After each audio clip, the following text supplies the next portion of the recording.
Mission 1: Unfuck this house. This video contains massive spoilers for In Golden Flame. If you're planning on playing in this adventure, do not watch any further. Beat 5. A scanner. Dark. The PCs return from whichever errand they chose to run, and a few days pass. Give the PCs the opportunity to play out a few more scenes around Hell's Gate. Have a character from the militia.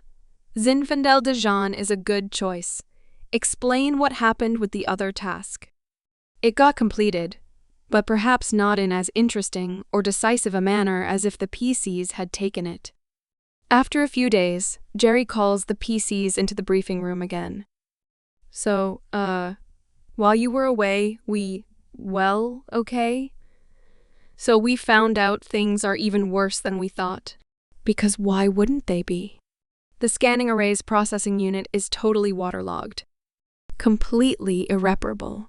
But it's okay. It's okay. We can handle this. The long-range sensor array can't be fixed with salvage. A printer is needed to make the necessary parts. A non-issue, were it not for the fact that the station's printer is broken. However, Jerry suggests a solution. The Hellhounds have a series of listening posts that they use to keep tabs on the system. They built them a decade ago in collaboration with the Cousins, the Long Rim's largest Horus-aligned organization, who provided most of the funding in return for being allowed unlimited access to the network and the data it collects. Why exactly the Cousins are funding the Hellhounds is anyone's guess, but the most popular theory is it's a retaliation against the Circuit, another one of Calliope's pirate groups. The Circuit are also Horus-aligned, but have so far resisted the Cousins' attempts to assimilate them. Funding another pirate group's listening posts was a direct slap in the face to the Circuit. Your data is worthless to Horus. Your clients will go elsewhere. In any case, the team could hijack such a facility to look for something that could be salvaged, and there's one only a few hours' journey away, in the outer orbit of Stygia. It's run by Signal, a cocky Horus skydiver currently under contract to the Hellhounds, meaning there's a significant guard detail. Seizing this listening post would not only let Hell's Gate search for a suitable salvage target, it would also put a serious dent in the Hound's surveillance network, particularly in Stygia's neighborhood. Taking it down would be a big win for the Gate. The approach. Getting to the listening post isn't a problem. It's close enough that an orbital shuttle can get them there in a couple of hours. The issue is that there's no chance of them arriving undetected. The listening post was specifically designed to monitor all space traffic in and out of Hell's Gate, so it will spot a ship's thrust plume the moment it leaves the station. You're about 5 minutes out from the asteroid when your scopes light up suddenly, and don't go dark again. You're being bombarded with harsh noise on every wavelength. It's almost impossible to make out your destination, let alone any activity on its surface. Your comm feed lights up incoming transmission via point-to-point laser from the listening post. Yo. Were you trying to sneak up on my base? That's totally bogus, noob. Prepare to get owned. Somehow, you can hear all the vowels in this statement being replaced by numbers. Your sensor suite's noise cancellation kicks in, and you see multiple mech-scale contacts moving to defend the facility. Better get ready to engage. Combat denial of service. Sitrep, Control, Lancer, page 268. Enemy forces. For 3 PCs, Signal Elite Mirage with Metafold Shove, 1 Engineer, 1 Seeder with Speed Deployer, 1 Demolisher with Concussion Missiles. For 4 PCs, plus 1 Berserker. For 5 PCs, Signal, add Veteran Template and Hacker Trait, plus 1 Rainmaker with Atlas Missiles. Details. The fight takes place on a small asteroid in the outer orbit of Stygia, turned into a listening post. It was designed and constructed by Horus, so it's a messy, disjointed tangle of prefab habitation modules, dishes, telescopes, antennae, heat sinks, portable cold cores, and cables snaking between jagged rock formations. It's effectively zero gravity, but there's enough metal plating that mechs can land. The control zones are placed near large clusters of surveillance equipment stuff that's wired directly into the listening post's internal network, with connections that signal isn't able to cut quickly. This is the team's in to the facility's systems. Every so often, the facility's dishes realign to continue tracking contacts as the asteroid rotates. If you want to add a little more complexity to the map, have different pathways open or close at the start of each new round. The PCs will have to hold ground against a number of enemies who will have the same objective. This fight is set up to teach players two things. 1. Some enemies are very difficult to hit with weapon attacks, but crumble rapidly in the face of reliable weapons or damage not caused by attacks. 2. Some enemies have serious weaknesses, like the Demolisher's pathetic mobility, that other enemies can compensate for. Signal is an elite and Amirage, the most complex enemy the PCs will have faced yet. If the PCs didn't choose Beat 4, right on the doorstep, this will be the first time this campaign they've encountered an elite. Make sure players understand how they work. The Mirage's most powerful ability is METAFO, DSHOVE. Clever use of it will dominate this fight. It can wait for the engineer to place a couple of turrets, and then attempt to swap a PC with one of them or the Demolisher. Its glitch scanner's trait allows it to relocate its allies at will, advancing them or pulling them out of danger. They can also use blip to reposition an ally after a PC takes an action. Remember that reactions resolve after their triggers, so using blip on an ally in response to an attack against them will only teleport them after the attack has already hit or missed. A PC's standard movement isn't an action, so isn't a valid trigger for blip, but reactions, free actions, quick actions, and full actions are.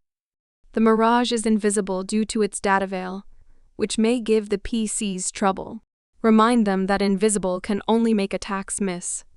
It can't protect against reliable damage, or damage dealt by actions that aren't attacks, like PATTERNB hex charges.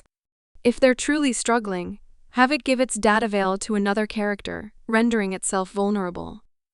The Cedar will attempt to render at least one control zone inaccessible to the PCs, unless they wish to disarm mines. Make sure the PCs know they can scan for mines as a quick action, and remember that the Cedar has a variety of mines that deal damage aren't always the optimal choice. If the Rainmaker is present, have it use Atlas missiles to force PCs out of position or present tough choices about staying on the point. This early in the game, 16 is a lot of damage to take in one shot, so players will have to weigh the odds of succeeding on their save against it. Outcome: PC defeat. If the PCs are unsuccessful or forced to retreat, they're still able to retrieve enough information to find a suitable salvage candidate, but they're unable to wrest control of the listening post away from the pirates, who continue to use it to coordinate their activities in the area. Untick a segment on the station's stability clock. PC victory. If the PCs are victorious, not only do they identify a prime salvage candidate, they're able to seize the listening post and render it useless to the pirates. It'll take some time, but if Hell's Gate is able to hold this facility, it'll help keep track of activity near the station. At the very least, things won't get any worse. Signal will try to flee if he survives the battle first, the listening post, and then the system, but he will surrender if the alternative is dying alone in space. He specifically wants protection from Andros Capella, who will almost certainly try to kill him for his failure. Rewards: if the PCs hold the field, they can make a skill check to salvage the platform. If successful, they can strip enough spare parts from the listening post to provide a total of 3 repairs, which the team can distribute amongst themselves as they see fit. They're also able to recover some of Signal's file stuff he wasn't able to delete or encrypt before the team took control of the base. Transmission logs suggest that Signal was doing a lot of business, mostly with a contact identified only as Drivetrain, another member of Horus. The work started roughly 6 years ago, when a client hired Drivetrain to keep watch for something in the long rim. The client refused to specify exactly what they were looking for, only that it was a small-scale spatiotemporal anomaly. Over the next few years, Signal sent Drivetrain data on more than a dozen candidate anomalies, none of which piqued the client's interest. Finally, about 3 years ago, something changed. Signal picked up something odd in the orbit of Chameleon, the system's most distant planet, and Drivetrain quickly sent back a response. They also retrieve a telemetry package of the anomalous sensor reading. Telemetry package. Favors. It's not hard to see why this data attracted so much interest. 3 years ago, something tore open the fabric of space-time above Chameleon, and it left a tiny scar. You couldn't even see it if you didn't already know what to look for. But it's there. Someone is coming to collect this data, but you won't meet them until Act 2. Beat 6. A color out of time. Avery calls the PCs into the briefing room as soon as they arrive back at Hell's Gate. All right, okay. Looking through what you pulled out of that listening post, we found something. And well, I don't want to jinx it, but it's promising. Shells? Shelley? The Gate's resident Asura class NHP manifests her hologram and waves impatiently at the projector. It displays a scale map of the system, with its various planets, moons, and stations. It then zooms in on Chameleon, the system's most distant planet. In orbit of its closest moon, there's a blurry 3D image of the analyzed signature. It looks like a miniature comet, trailing a long plume of debris. Signature analysis of both the core and the debris cloud suggests a spacefaring vessel, likely capital scale, with high confidence. The debris trail is smaller than would be expected from a ship of that size, suggesting that it's still mostly intact. Scan resolution was insufficient to provide a silhouette, so I can't say with certainty what it is, but best guess would be a Harrison Armory Colony shape page. Anything that size would have at least a Schedule 1 printer. I should also warn you that whatever this thing is, Andros Capella was desperate to find it. I recovered a series of increasingly unhinged and threatening messages that he sent to Signal over the past few weeks. When you hit the outpost, Signal was just hours away from telling Capella he'd found it.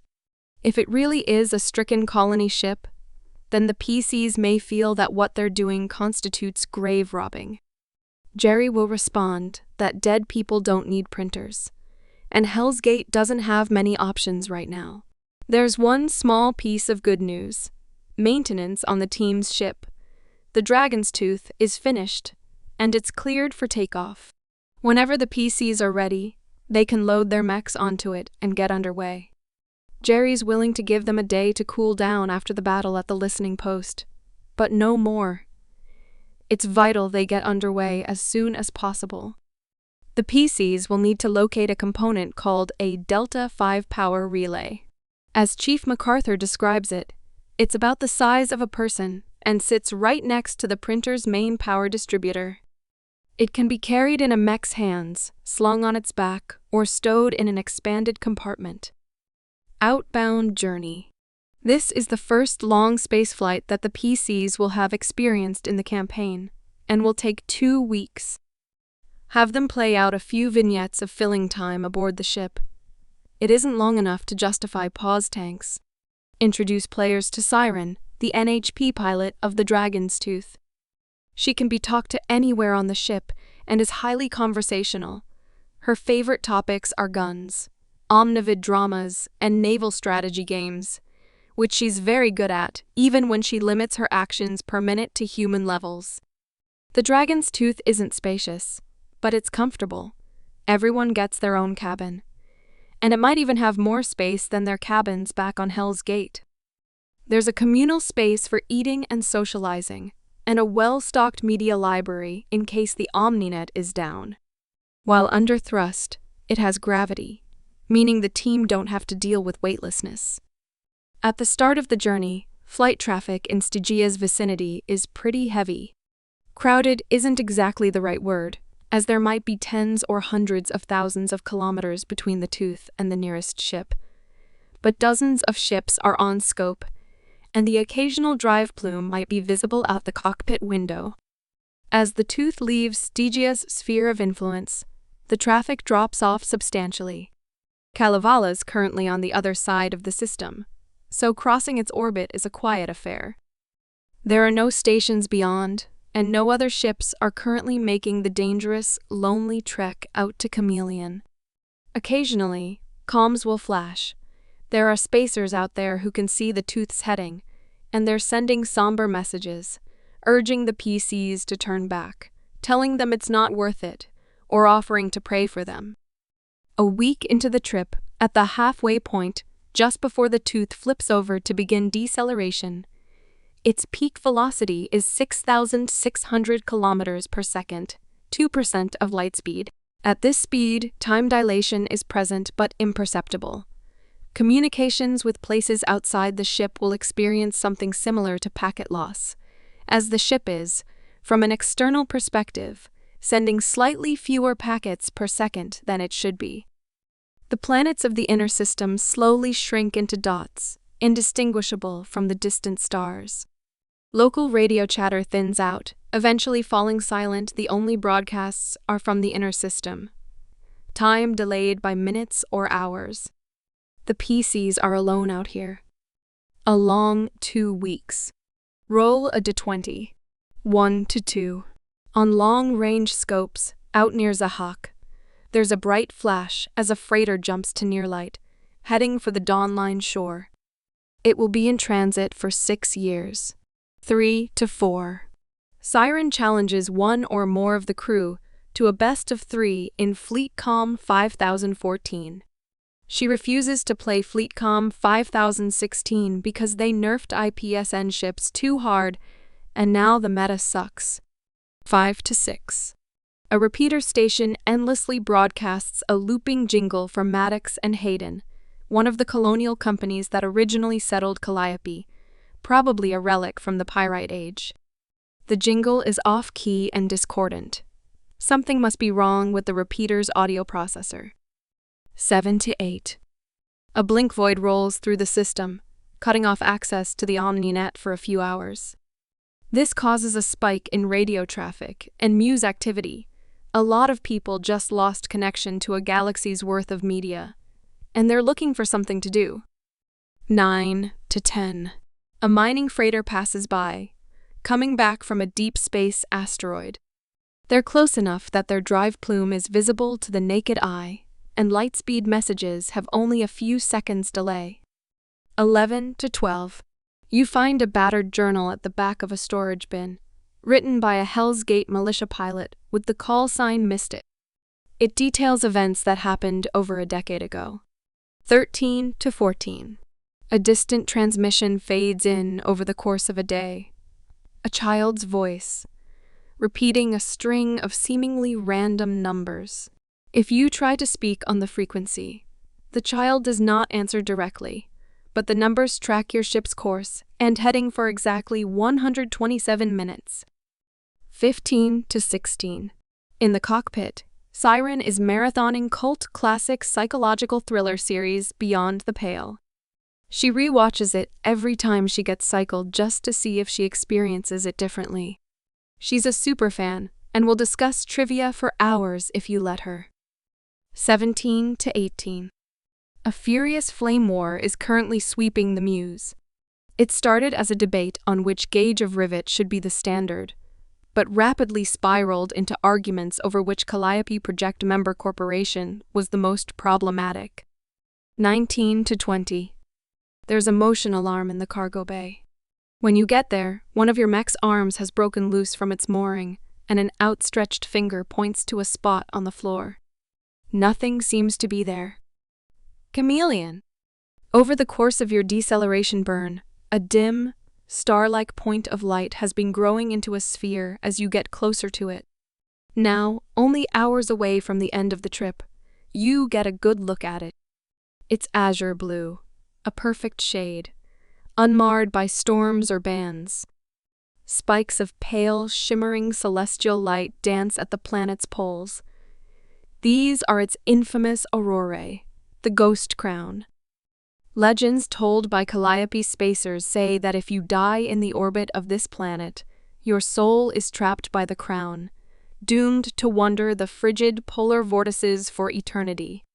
This is Chameleon, flanked by its two icy moons Saculum and Umbra. High above Saculum, barely visible against background radiation, is the wreckage that you're looking for. Chameleon's orbit is a dark and haunted place. Local radio channels that have been silent for a week suddenly come alive again with the repeating chirps of automated distress beacons. There are other ships out here, some as old as the Second Wave era, all of them stranded and dead. Most of them are completely untouched. Few salvagers are brave enough to come all the way out here just to risk joining the graveyard. Siren is being doubly careful with her maneuvers, using the minimum possible fuel and plotting slow, safe burns so as to minimize possible collisions. She remarks that she's been stuck in a place like this once before and has absolutely no desire to repeat the experience. She refuses to answer further questions on the subject. Saculum is the closer of Chameleon's two moons, a tiny ball of ice with a tenuous atmosphere, orbiting its parent once every 42 hours. The wreckage signature is orbiting about 7,000 kilometers above the moon's surface, taking 50 hours to complete an orbit. The wreckage. Closing in on the signature, the players discover that it is not one ship, but two. An IPSN salvage frigate, the Ardent Weasel, has collided with a much larger vessel that Siren can't identify. Its silhouette doesn't match any ship in her records. It appears that the Ardent Weasel accounts for most of the debris cloud, as it's been snapped almost in two across the larger ship's prow, which sustained minimal damage. This is strange, for a collision to do so little damage. Relatively speaking, to either ship, they must have had a low velocity relative to each other. Given the vast distances involved in space travel, it's hard to imagine that two ships traveling so slowly wouldn't have seen each other coming. Siren can think of only two explanations that make sense to her. Firstly, that the larger ship translated out of near light directly on top of the Ardent Weasel while it was stationary, vanishingly unlikely. Secondly, and much more probable, the larger ship intentionally rammed the Weasel. The Weasel is broadcasting a distress signal, but its omnihook is dead, and its radio is in low-power mode, meaning the transmission wasn't strong enough to be heard outside of Chameleon's magnetic field. The Weasel's radiators are cold, and there's almost no thermal activity anywhere else on the ship, suggesting that its reactor is offline. Scans show multiple hull breaches, but only one practical for mech ingress, at the point of impact, where both halves of the vessel are open to vacuum. The larger ship has activated its radiators and spun up its reactor in response to the Tooth's approach. It's maintaining an active sensor lock, but is neither sending hails nor responding to them. Its airlocks are sealed and there are no visible breaches in its hull. The only visible identification on the vessel is the word tachyon, written in Union Common. Silhouette analysis suggests a military purpose, but an unfulfilled one. There are visible hardpoint mountings, but they're empty.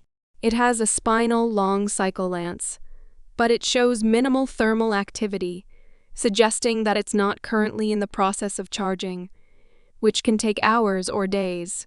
This ship should be armed, but isn't. There's no obvious way to get aboard the tachyon, but Siren suggests the hull might be weak at the impact point with the Weasel. Siren suggests she engage in penetrative testing. If asked to elaborate, she explains she will simply shoot the ship and see if the hull gives way. If the PCs allow this, it will prove unsuccessful. The Dragon's Tooth is armed only with a pair of IPSN Leviathan heavy assault cannons. A fact Siren will lament loudly and at length to anyone who'll listen. The ardent weasel. The weasel is a mess.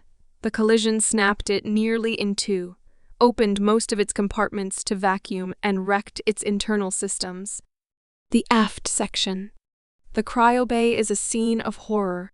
As a last-ditch scramble for survival, the crew tried to go into emergency cryosleep, but there's evidence of more significant damage to the ship than was first apparent. Atmosphere was leaking from the bay, even after the bulkhead was sealed, and not every crew member made it into the tanks in time to avoid asphyxiating. It was all for nothing anyway. The power died and the tanks went offline, killing their occupants. Curiously, though, this didn't happen instantly. The tanks only went offline 2 years ago. A visit to the Weasel's engineering section immediately reveals the reason for the power outage. Its reactor is missing. In its place is a perfectly spherical gap that mech sensors will reveal is smoothed down to the atomic level. A database search will reveal that this is similar to the aftermath of a Harrison Armory displacer being fired, as if the entire reactor had been snatched out of existence. This sphere is much larger than a displacer can create, though. The fore section. On the other half of the ship, the bridge and crew modules are still structurally sound. The flight recorders are still intact. It'll take some time to examine their full contents, but the event log is accessible. The Weasel's sensors registered a distortion in space-time, a sudden impact, and the ensuing catastrophe, all occurring 3 years ago. But nothing else of note until a year later when the main reactor abruptly went offline. The flight recorders have no record of a sensor contact matching the tachyon until seconds before the impact occurred. It's unclear exactly what the Weasel was doing here. There are no wrecks this close to Saseculum, but it would have had to pass by several to get here. If power can be restored to its mainframe, the ship's mission profile is unavailable. It self-deleted the moment the master alarm went off. To make matters even stranger, its scanning array doesn't just have the standard EM spectrum suite most salvagers use. It's also equipped with a high-precision gravimetrics package, meant to look for gravitational anomalies. No normal salvage crew in Calliope would be able to afford one of these, nor would they need it. Checking the scan logs reveals the strangest thing of all. The crew seemed to be scanning empty space. Not any of the wrecks orbiting Chameleon. Whatever they were searching for, it seems they didn't find it. The bays are empty, and none of the ship's salvage equipment seems to have been taken out of its storage lockers. In actuality, the Weasel was looking for the Persimmon, a missing Impact Dynamics colony vessel. IPSN told them where to look for it, but didn't tell them why. The tachyon. As Siren suspected, the hull of the tachyon is cracked, but not breached, at the point of impact with the Weasel. Ingress is possible via use of mech-scale heavy melee weapons, explosives, a thermite charge, or cutting equipment salvaged from the Weasel. If they breach the hull or attempt any other hostile action against the tachyon.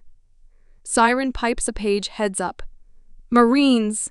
The tachyon has just opened comms. You should hear this, a threatening voice declares. Hostile actor. You are in violation of Union Emergency Directive Gamma. Use of lethal force is authorized, and weapons are primed. Surrender immediately or be destroyed.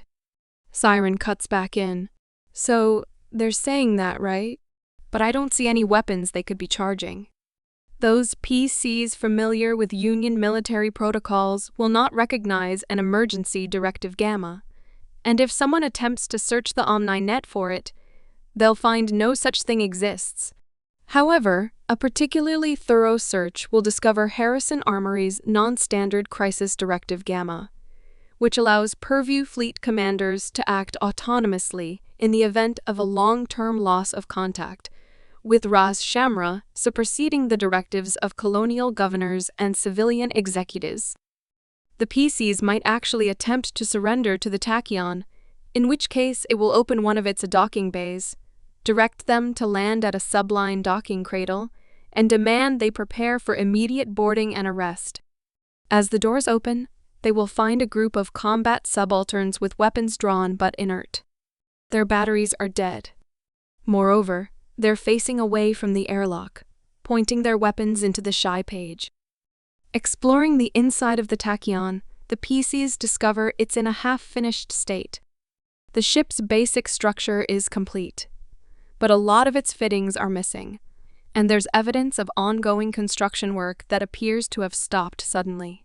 From the general disarray and lack of internal atmosphere, the ship seems like it underwent decompression a while ago.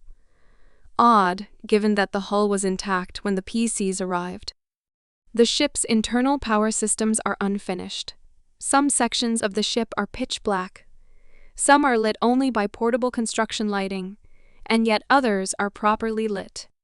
It's not just unfinished, though. Some of the cabling and local distributors seem to be damaged, burnt out in a way that suggests they were subjected to a massive power surge that overloaded their fail-safes. It takes a while to notice, but there's something deeply wrong with the vessel. Something off. Roll a 20. 1 to 2. Some of the vessel's structural elements are glowing hot, despite no apparent heat source. They shouldn't be able to retain heat like this, even in a vacuum. 3 to 4. Some of the loose objects around you aren't acting like they're in microgravity. They keep drifting towards the back of the she page. This only seems to happen when you look at them. Others behave normally. 5 to 6. Navigating this vessel is counterintuitive. You take 4 right turns without ending up back in the same hallway. 7 to 8. Your mech's motion sensor pings, and you catch a brief glimpse of what looks like your own mech rounding a corner before the motion ping vanishes. There's nothing around the corner when you check it. 9 to 10. The geometry of this room isn't possible. Its angles somehow add up to more than 360 degrees.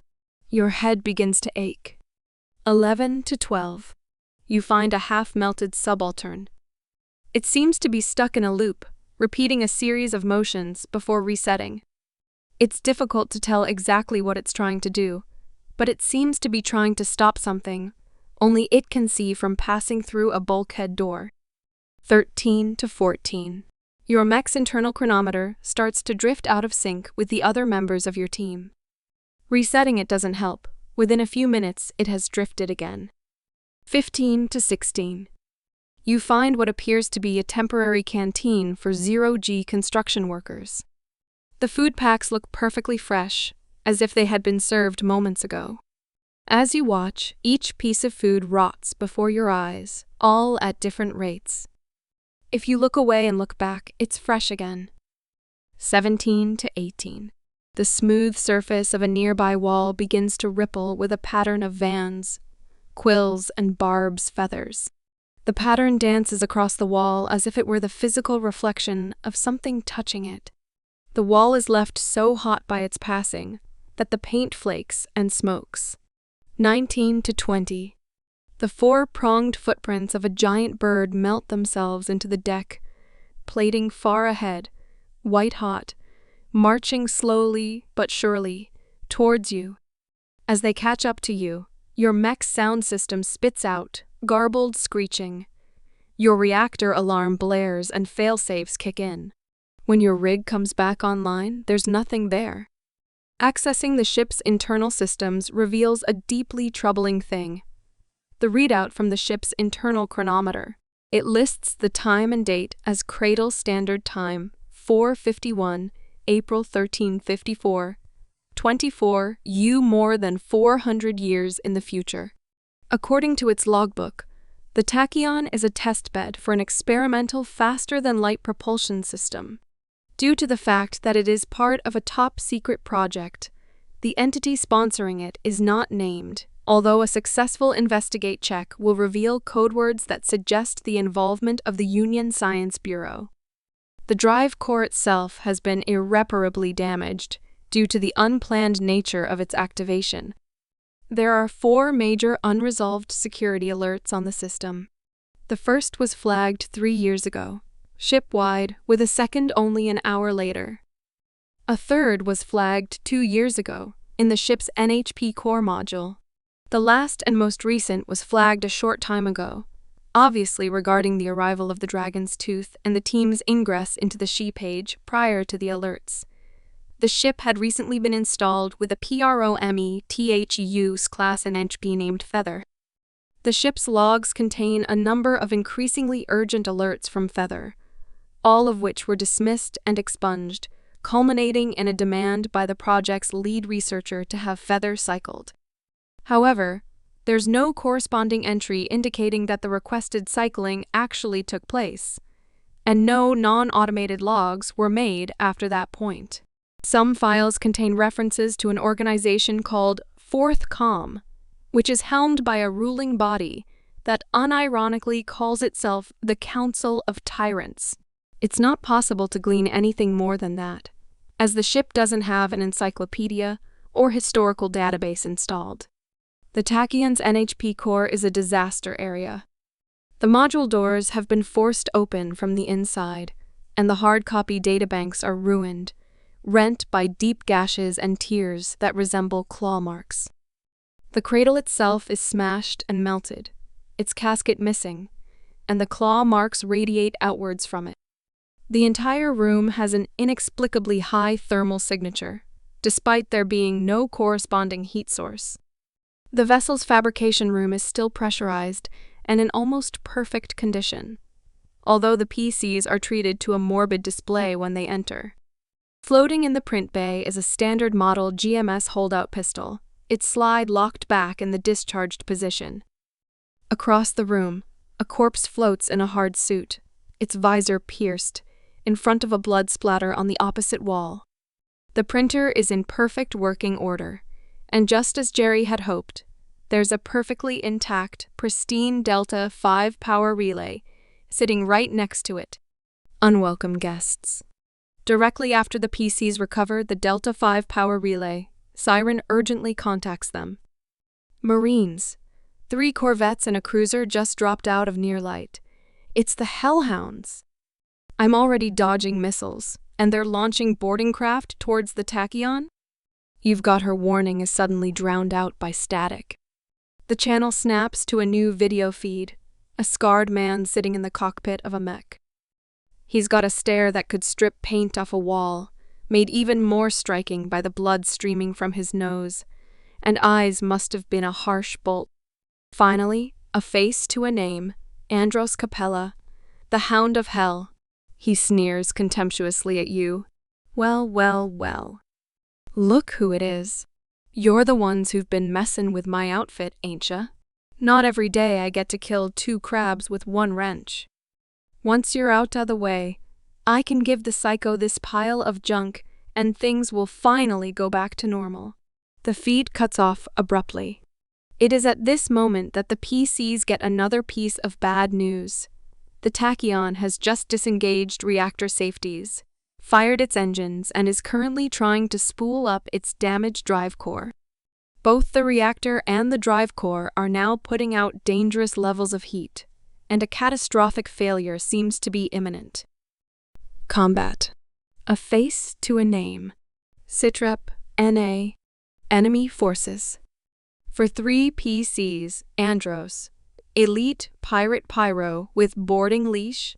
Explosive jet, self-erasure. From the operator class and siege armor. 1 veteran support with latch drone and Viper's speed. 1 assault. 2 grunt bastions with fearless defender. For 4 PCs, Andros, add veteran template and acrobat trait. Plus 1 berserker. For 5 PCs, plus 1 breacher with thermal charge. Plus 1 hive. Details. The fight takes place in one of the Tachyon's docking bays. The ship is currently under thrust, which provides regular gravity for this fight. But it's starting to fall apart. The incomplete state of its construction means that it can't handle the stress of acceleration. Worse, the ship's thermal control systems are failing. Draw several size 1 coolant pipe junctions in a line across the battlefield, separated by several spaces. At the start of every round, The next one in the line bursts open and begins spraying a cone 5 cloud of boiling coolant in a random direction. Characters partially or entirely within a cloud gain soft cover. But when they start their turn in it, or move into it for the first time in a round, they take 2 heat. Characters, including the PCs, can also shoot the pipe junctions themselves if they want to. Treat them as targets with 8 evasion and 5e defense. Any amount of damage causes them to rupture, spraying the C5 back in the direction they were hit from. This battle introduces Andros Capella, an antagonist the PCs will face repeatedly throughout the campaign. Don't worry about trying to keep him alive, due to the resurrective immortality soon to be granted to him by Feather. It doesn't matter if he dies during this engagement, in fact. When he's defeated, give PCs a strong impression that he's dead.